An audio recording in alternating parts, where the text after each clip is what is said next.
여러분, 혹시 파스칼의 심연이라는 말을 들어보셨나요? 천재 수학자이자 철학자인 파스칼은 인간의 마음 속에는 하나님만이 채울 수 있는 무한한 공간이 있다고 말했습니다. 현대인들은 그 텅 빈 공간을 채우기 위해 무언가를 끊임없이 갈망하고 그것에 압도당한다고 합니다. 젊은이들은 자신의 지적 성취나 경력을, 또 누군가는 SNS에 좋아요나 타인의 인정을 채우려고 합니다.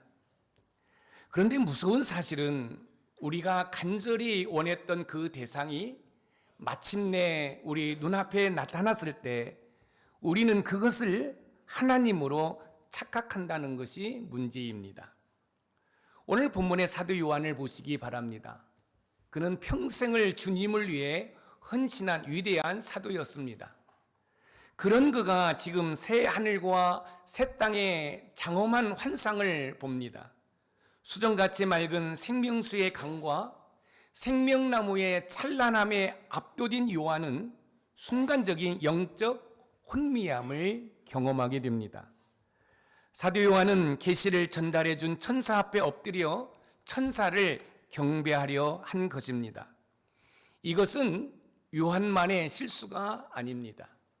우리도 내 인생을 바꿔준 기회나 성공이라는 천사가 나타나면 그 뒤에 계신 하나님을 잊고 그 대상에게 무릎을 꿇습니다. 이 사람만 있으면, 이 돈만 있으면 안전해 라고 믿는 순간 우리는 이미 천사에게 절하고 있는 것입니다. 만약 누군가가 여러분에게 귀한 선물을 주셨는데 그 선물에 매료가 되어서 그 선물을 준 사람을 잊어버린다고 한다면 어떻게 되겠습니까? 지금 밖으로 나가면 자연들이 얼마나 아름답습니까? 새싹이 돋고 꽃들이 만발합니다. 그런데 그 자연에 심취되어서 그 모든 것을 창조하신 하나님을 잃어버린다고 한다면 그것은 잘못된 것입니다. 천국의 환상을 볼 수 있도록 안내한 천사에게 요한이 경배하려고 하자 천사는 단호하게 소리칩니다. 그리하지 말고 하나님께 경배하라. 이 외침은 우리 인생의 질서를 바로잡으시는 하나님의 강력한 메시지입니다. 여러분을 유혹하는 천사는 무엇입니까? 물질입니까? 명예입니까? 쾌락입니까? 아니면 세상의 어떤 일들입니까? 그런 것들은 우리의 경배의 대상이 될 수 없다는 말씀입니다. 하나님께서는 저와 여러분들이 가짜 신들의 밑에서 종노릇하는 공허해지는 것을 원치 않으십니다.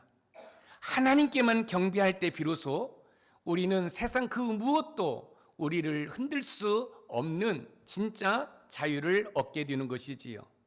사랑하는 눈본산 샘물가족 여러분, 오늘 본문은 요한의 이 당혹스러운 실수를 통해 우리가 무엇을 경배하며 살아야 하는지 그 복음의 논리를 제시하고 있습니다.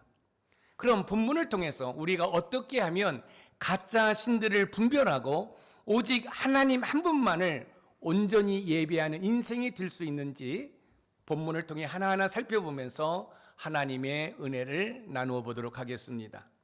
첫 번째, 하나님께만 경배하기 위해서는 경배의 대상을 분별할 수 있어야 합니다. 우리가 하나님께서 창조하신 피조물이 아닌 창조이신 하나님께만 경배하기 위해서는 경배의 대상을 분별해야 합니다. 우리의 경배의 대상은 오직 하나님 한 분밖에 없습니다. 오늘 본문 요한계시록 22장 8절 말씀을 우리 같이 읽어봅니다. 시작.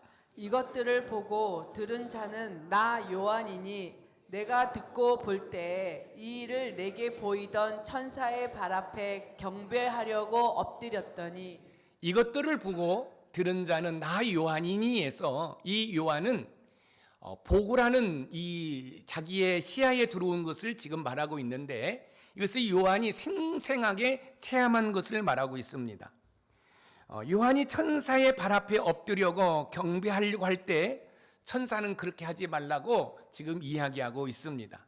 여러분 한번 생각해 보십시오. 이 사도 요한이 천사에 이끌려서 지금 천국을 바라보고 있습니다. 하나님의 보좌에서 생명수가 흐르고 그 흐르는 물 가운데 여러분 이 생명나무의 열매가 맺혀져 있습니다. 이 사도 요한은 그 천국에 매료가 되어서 그 하나님께 경배해야함에도 불구하고 피조물인 이 천사를 경배하려고 합니다. 이때 천사가 나한테 경배하지 말라라고 이야기를 하고 있는 것이지요.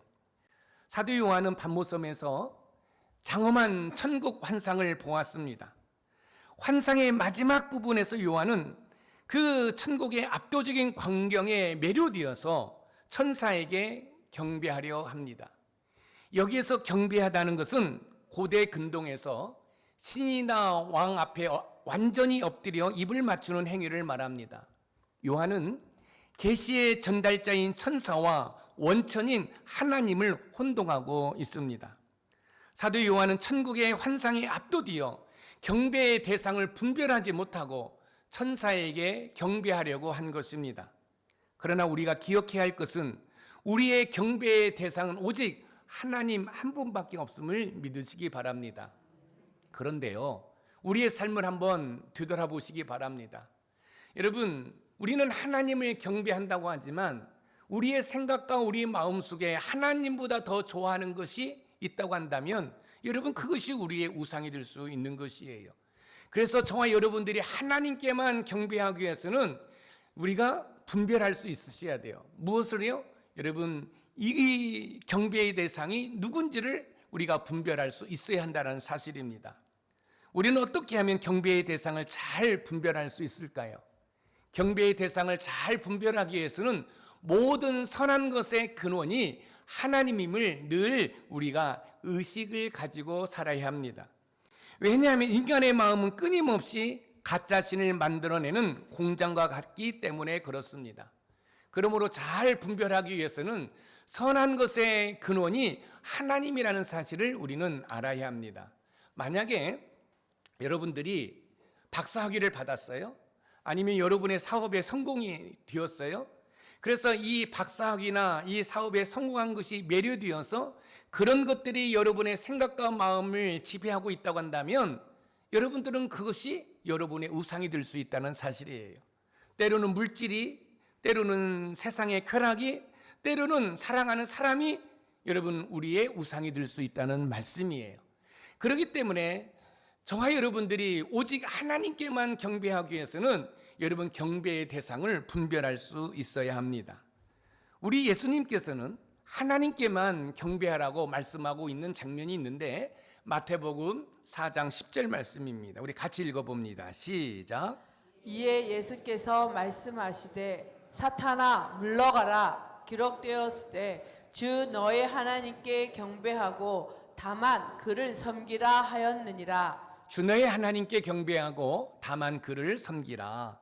예수님께서는 40일 금식 기도 후에 사탄으로부터 경배의 유혹을 받으셨을 때 오직 하나님만 경배할 것을 선포하셨습니다. 이처럼 경배의 대상은 오직 창조주 하나님 한 분밖에 없습니다. 그러므로 경배의 대상을 분별하지 못한다고 한다면 사도 요한처럼 창조주이신 하나님이 아닌 피조물에게 경배하는 실수를 저지를 수 있습니다. 여러분, 유명 피아니스트의 연주가 끝났는데 관객이 갑자기 몰려와서 피아노에게 달려가 절을 한다면 얼마나 우스꽝스러울까요? 그렇지 않나요? 피아노는 도구일 뿐 감동을 준 것은 연주자입니다. 여러분이 누리는 직장, 가족, 재능은 하나님이 연주하시는 은혜의 피아노입니다. 그러므로 도구에 매몰되지 말고 연주자이신 하나님을 바라보는 분별력이 있으시기를 주님의 이름으로 축원드립니다. 하나님께서 여러분에게 행복을 주셨어요. 하나님께서 여러분에게 승리를 주셨어요. 그런데 여러분들이 행복에 매료되어서 승리에 매료되어서 하나님을 잊어버린다고 한다면 여러분들은 지금 하나님께서 주신 것을 우상으로 섬기고 있는 것이에요. 그렇기 때문에 저와 여러분들이 하나님께만 경배하기 위해서는 경배의 대상을 분별할 수 있으셔야 됩니다. 오늘날 우리의 천사는 무엇입니까? 물질입니까? 성공입니까? 사람입니까? 심지어 사역까지도 우상이 될 수 있습니다. 하나님께만 경배하려면 우리의 경배의 대상은 오직 하나님 한 분뿐이라는 분별력이 있으시기를 주님의 이름으로 축원드립니다. 사랑하는 성도 여러분, 삶의 좋은 결과물에 매료되어서 좋은 결과물을 주신 하나님을 못 본다면 그것은 어리석은 모습입니다. 낮은 것은 하나님의 은혜라고 고백했던 사도 바울처럼 여러분, 성공의 순간에 경배의 대상은 하나님이시지 성공 자체가 아니라는 사실을 기억하시기 바랍니다. 경배의 대상을 잘 분별함으로 우리의 창조주이시고 우리의 영원한 아빠이신 하나님께만 경배하는 저와 여러분들이 되시기를 주님의 이름으로 축원드립니다. 두 번째, 하나님께만 경배하기 위해서는 내 자신의 위치를 깨달아야 됩니다. 하나님께만 경배하기 위해서는 경배의 대상을 분별한 후 자신의 위치를 깨달아야 합니다. 오늘 본문 요한계시록 22장 9절 상반절을 읽어보겠습니다. 시작. 그가 내게 말하기를 나는 너와 내 형제 선지자들과 또 이 두루마리의 말을 지키는 자들과 함께 된 종이니. 또 이 두루마리의 말을 지키는 자들과 함께 된 종이니, 천사는 자신을 함께 된 종이라고 말하고 있습니다. 천사는 인간보다 뛰어난 존재로 보이지만 본질적으로는 하나님을 섬기는 종일 뿐입니다. 여기에서 종은 자신의 의지가 아닌 주인의 의지에 종속된 존재임을 뜻합니다. 천사도 종이고 요한도 종입니다. 그 어떤 누구도 경배의 대상이 될 수 없습니다. 하나님께서는 저와 여러분들이 하나님께서 창조하신 피조물의 위치로 돌아오길 원하십니다. 죄의 본질은 자신의 위치를 이탈해 하나님처럼 되려고 하는 교만입니다. 예수님께서는 진정한 하나님이심에도 불구하고 스스로 종의 형체를 입어 우리 곁으로 오셨습니다. 그 결과 우리는 하나님의 자녀라는 신분을 얻게 된 것이지요. 그러므로 우리 자신이 하나님의 자녀라는 위치를 깨닫고 하나님께만 경배하는 저와 여러분들이 되기를 소망합니다. 여러분, 우리가 삶을 살다 보면 나에게 많은 유익을 준 사람도 있을 수도 있고 환경도 있을 수도 있고 뭐 여러 가지가 있을 수 있지 않겠습니까? 그러나 중요한 것은 뭐냐면 그것이 우리의 경배의 대상이 될 수 없다는 거예요.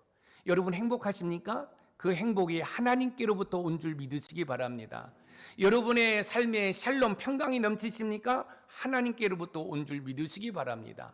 우리는 우리에게 주어진 것에 매료가 되어서 그것을 주신 하나님을 놓친다고 한다면 여러분 그것은 잘못된 거예요. 왜요? 우리의 위치를 모르기 때문에 그렇습니다. 사랑하는 성도 여러분, 우리는 어떻게 하면 자신의 위치를 잘 깨달을 수 있을까요? 자신의 위치를 잘 깨닫기 위해서는 내가 주인이 아니라 위탁받은 자임을 기억해야 됩니다. 왜냐하면 자신의 위치를 잃어버리는 순간 우리는 타인을 지배하려 하거나 스스로를 우상하게 하기 때문에 그렇습니다. 어떤 분들은요, 자기가 노력해서 수고해서 부자가 되었다고 생각해요. 어떤 분들은요, 자기가 실력이 있어서 성공했다고 생각해요. 그래서 자기 자신이 우상이 되어버리는 경우가 너무너무 많이 있습니다. 그렇지 않습니다. 사랑하는 성도 여러분, 우리에게 지금 주어진 모든 것들은 하나님으로부터 온 줄 믿으시기 바랍니다. 그럼 여러분들은 이렇게 말씀하실 수 있죠. 아니, 하나님께로부터 왔는데 왜 나는 이런 모습으로 살지? 그것은 여러분들이 믿음으로 아직까지 하나님께서 주시는 것을 붙들지 못하기 때문에 그런 거예요. 제가 요즘 여러분들에게 드리는 말씀이 있어요. 내가 행복을 쟁취하는 게 아니에요. 내가 성공을 이루는 게 아니에요. 여러분, 2000년 전에 우리 예수님께서 저 십자가에서 태태들 다 이루었다. 여러분, 예수님이 이루어 놓으신 행복과 승리를 우리가 믿음으로 붙잡는 것인 줄 믿으시기 바랍니다. 그렇기 때문에 우리의 모든 것은 하나님으로부터 공급되는 거예요. 하나님만 경배하기 위해서는 내 위치가 하나님께서는 창조주이시고 나는 하나님의 피조물이라는 이 위치를 잘 분별해야 돼요. 사랑하는 성도 여러분, 하나님은 창조주이심을 믿으시기 바랍니다. 그리고 저와 여러분들은 하나님이 지으신 피조물이에요. 우리가 하나님께만 경배하기 위해서는 내 위치가 하나님께서 만드신 피조물이라는 사실을 우리는 알아야 됩니다. 시편 100편 3절 말씀을 읽어보겠습니다. 시작. 여호와가 우리 하나님이신 줄 너희는 알지어다. 그는 우리를 지으시니요 우리는 그의 것이니 그의 백성이요 그의 기르시는 양이로다. 그는 우리를 지으시니요 우리는 그의 것이니 그의 백성이요 그의 기르시는 양이로다. 저와 여러분의 위치는 하나님의 소유된 백성입니다. 그러므로 하나님의 소유된 백성인 저와 여러분들은 오직 하나님께만 경배하는 은혜가 있기를 주님의 이름으로 축원드립니다. 이사야 64장 8절 말씀을 읽어볼까요? 시작.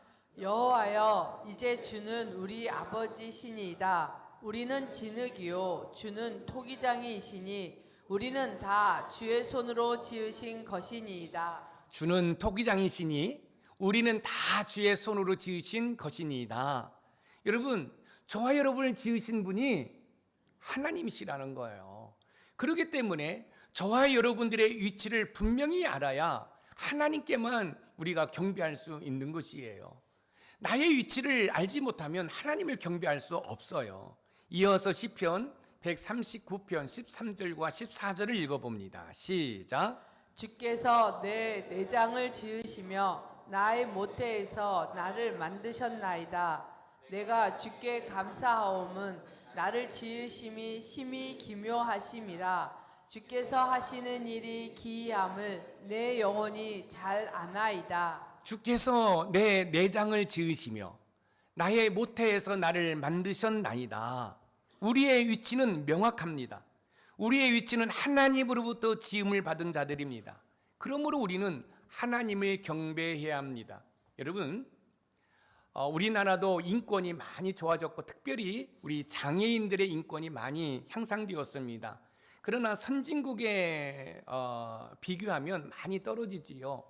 그래서 우리나라에서 장애아를 이렇게 데리고 있는 부모들이 많이 힘들어할 때 많은 사람들이 선진국으로 갑니다. 예를 들어서 미국이나 캐나다나 이런 곳은 여러분 장애인들의 편의를 위해서 모든 시스템이 이렇게 움직인다고 그래요.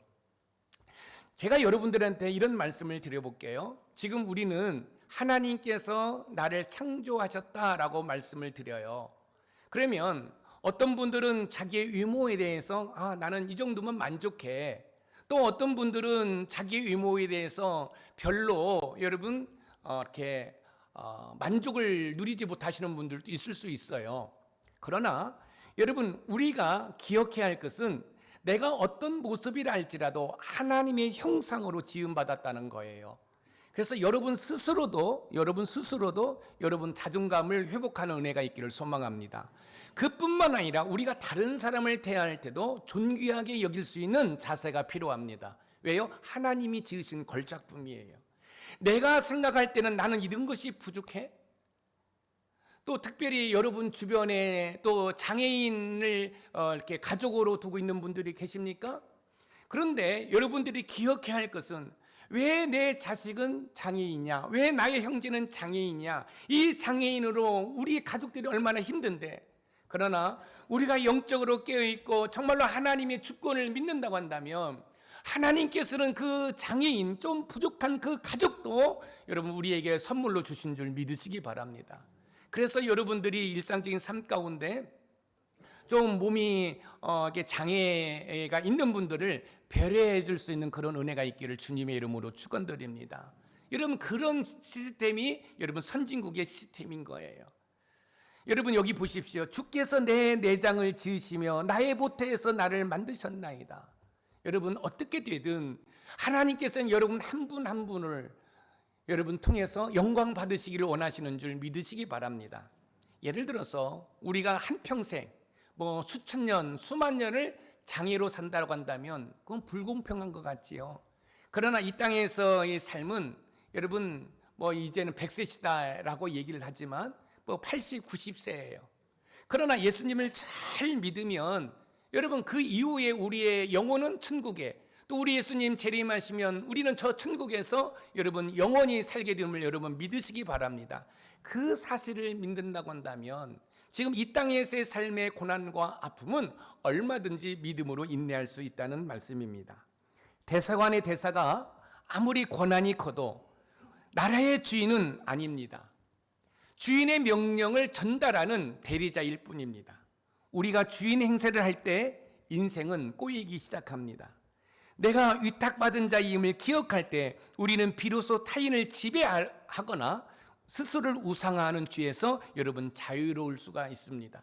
여러분 스스로가 나의 위치는 하나님께서 창조한 피조물이다. 그렇다고 한다면 나를 통해서도 하나님은 영광 받으시기를 원하신다. 그래서 믿음의 눈으로 바라보고 믿음으로 생각하고 믿음으로 행동하는 은혜가 있으시기를 주님의 이름으로 축원드립니다. 사랑하는 성도 여러분, 저와 여러분의 위치는 종이자 동역자입니다. 주인이 되려 하지 말고 주인을 빛내는 삶을 사시기를 주님의 이름으로 부탁드립니다. 이때 하나님만 경배하는 것으로 삶의 기쁨과 감사가 넘치게 될 것입니다. 사랑하는 성도 여러분, 하나님만 경배하기 위해서는 우리의 경배의 대상을 분별하고 나의 위치가 하나님께서 창조하신 피조물이라는 이 사실, 나는 하나님의 종이라는 사실, 그래서 나의 주인 되신 하나님을 예배할 수 있는 삶을 살아가는 저와 여러분들이 되기를 주님의 이름으로 축원드립니다. 마지막으로 세 번째, 하나님께만 경배하기 위해서는 말씀을 지키는 삶을 살아야 합니다. 하나님께만 경배하기 위해서 경배의 대상을 분별한 후 자신의 위치를 깨달았다면 말씀을 지키는 삶으로 이어져야 합니다. 오늘 본문 요한계시록 22장 9절 하반절을 우리 읽어보겠습니다. 시작. 또 이 두루마리의 말을 지키는 자들과 함께 된 종이니 그리하지 말고 하나님께 경배하라 하더라. 또 이 두루마리의 말을 지키는 자들과 함께 된 종이니에서 지키다는 단순히 간직하는 것이 아니라 주의를 기울여 실천하다라는 의미를 가지고 있습니다. 천사는 경배의 실체를 말씀을 지키는 것과 연결시키고 있습니다. 요한계시록 전체의 결론은 환상을 보는 것이 아니라 그 환상을 통해 주신 하나님의 말씀을 삶으로 살아내는 것입니다. 하나님께서는 형식적인 제사가 아니라 말씀에 순종하는 삶을 진정한 경배로 받으십니다. 이 말씀의 목적은 우리의 종교적 만족이 아닌 삶의 변화에 있습니다. 예수 그리스도는 말씀이 육신이 되어 오신 분이며 십자가에서 죽기까지 그 말씀을 지키셨습니다. 그러므로 그리스도를 믿는 자는 그리스도가 말씀을 지키신 것처럼 우리도 삶의 현장에서 말씀을 순종하는 삶을 살아내는 은혜가 있으시기를 소망합니다. 그런데요, 저와 여러분들은 부족해서 그 말씀을 순종하고 살아낸다는 것이 쉽지 않아요.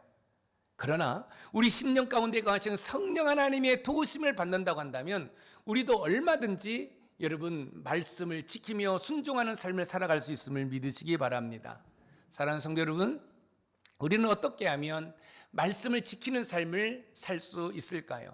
말씀을 지키는 삶을 살기 위해서는 말씀을 매일의 실행 지침으로 삼아야 합니다. 왜냐하면 행함이 없는 여러분 경배는 죽은 것이며 하나님을 기만하는 행위이기 때문에 그렇습니다. 그래서 하루하루를 살아갈 때 이 말씀을 삶에 적용하고 실천하면서 살아가려고 애쓰는 거지요. 그럴 때 이 말씀을 지킴으로 말미암아 하나님께 경배하는 거예요. 여러분, 단순히 이렇게 의식을 가지고 예배하는 것만 하나님을 경배하는 게 아니에요. 여러분, 하나님의 말씀은 이 말씀을 여러분의 삶에 적용하고 실천할 때 그것이 뭐예요? 하나님을 경배하는 것이라는 것입니다. 말씀을 읽거나 듣는 것에 머물면 아무 변화도 기대할 수 없습니다. 읽거나 들은 말씀을 삶에 적용하고 실천할 때 삶의 변화를 경험할 뿐만 아니라 하나님을 경배하는 삶을 살게 됩니다. 말씀은 우리 삶의 방향을 구체적으로 결정하도록 도와줍니다. 시편 119편 105절 말씀을 읽어봅니다. 시작. 주의 말씀은 내 발의 등이요 내 길의 빛이니이다. 아멘. 사랑하는 성도 여러분, 저와 여러분들은 지금 한 번도 가보지 않은 일을 하거나 가고 있습니다. 여러분들이 지금 하고 있고 가고 있는 그 모든 일에 여러분 어떻게 하면 성공할지 어떻게 하면 실패할지 몰라요. 그런데 놀라운 사실은 하나님의 말씀은 우리 발의 등이요 빛이라고 말씀하고 있습니다. 여러분 어두운 길을 걸어본 적이 있습니까? 칠흑같이 어두운 길은 아무것도 보이지 않습니다. 그런데요 작은 불빛도요 여러분 그 어두움을 밝혀준다는 사실이에요. 사랑하는 성도 여러분, 우리 인생은 바로 어두운 밤길을 걷는 것과 마찬가지예요. 어느 길로 가야 행복하고 어느 길로 가면 실패할지 우리는 몰라요. 그런데 중요한 사실은 하나님의 말씀을 지키면 그 말씀이 우리 삶의 등이요 빛으로 우리의 앞길을 밝혀주는 줄 믿으시기 바랍니다. 그러나 중요한 사실은 여러분 이 말씀을 삶에 적용하거나 실천하지 아니하면 그런 은혜와 복을 누릴 수 없다는 것입니다. 여러분 야고보서 1장 22절 말씀을 우리 읽어봅니다. 시작. 너희는 말씀을 행하는 자가 되고 듣기만 하여 자신을 속이는 자가 되지 말라. 너희는 말씀을 행하는 자가 되고 말씀을 듣고 행하지 않으면 속이는 자라고 말하고 있습니다. 예수님께서는 예수님을 사랑하는 자들의 삶의 태도를 우리에게 말씀해 주고 있어요. 여러분 예수님을 사랑하십니까? 여러분 사랑하시지요? 그럼 우리의 삶의 태도가 있어야 돼요.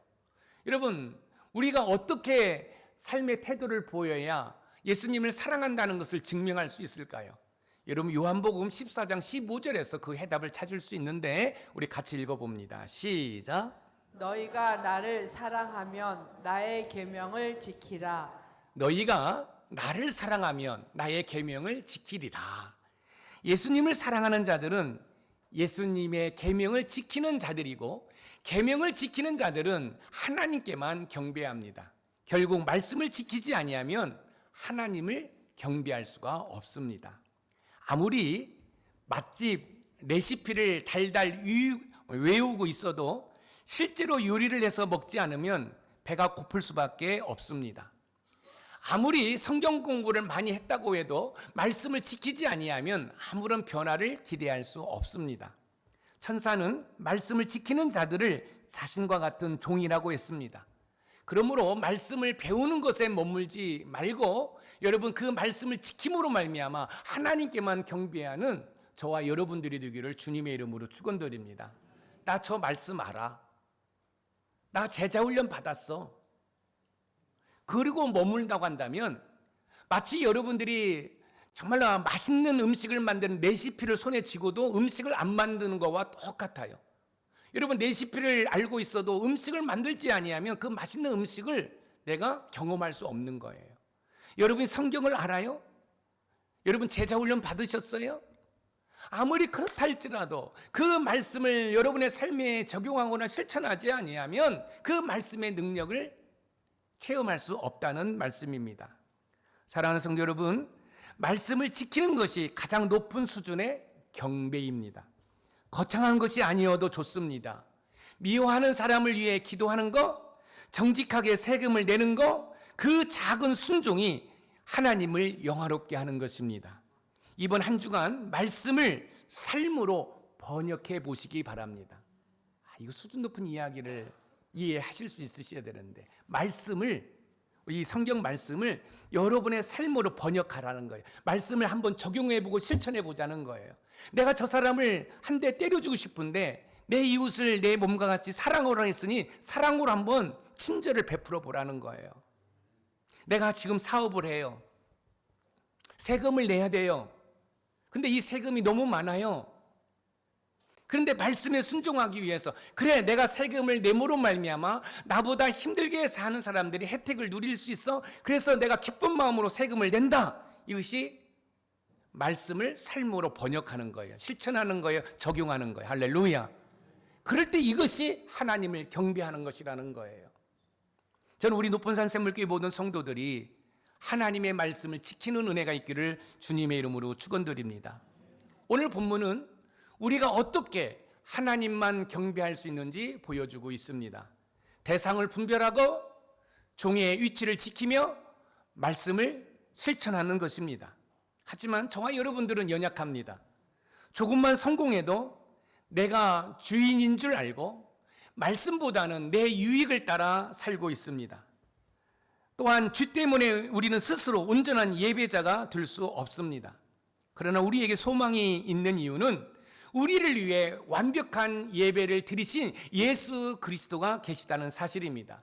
주님은 하나님 우편에서 저와 여러분을 위해서 중보기도 하고 계시며 우리 안에 계신 성령 하나님은 저와 여러분들이 다시 말씀을 붙잡도록 도와주고 있습니다.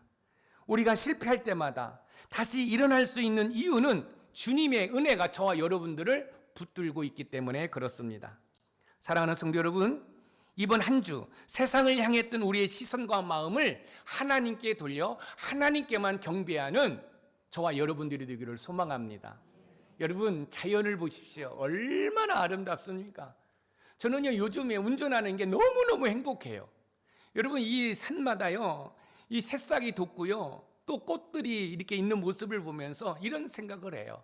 야, 저 자연도 하나님을 찬양하는데 하나님의 형상으로 지음받은 나는 지금 하나님을 찬양하고 있는가? 그럴 때 나도 하나님을 찬양해야지. 할렐루야. 사랑하는 성도 여러분, 우리의 경배의 대상을 분별할 수 있으셔야 돼요. 여러분, 하나님이 창조한 피조물은 절대로 우리의 경배의 대상이 될 수 없어요. 하나님만이 우리의 경배의 대상인 줄 믿으시기 바랍니다. 그렇다고 한다면 우리가 영적으로 분별한 이후에 내 위치가 어떤 위치인지를 알아야 돼요. 여러분, 내가 뭔가 조금 성취했다고 우쭐거리지 마세요.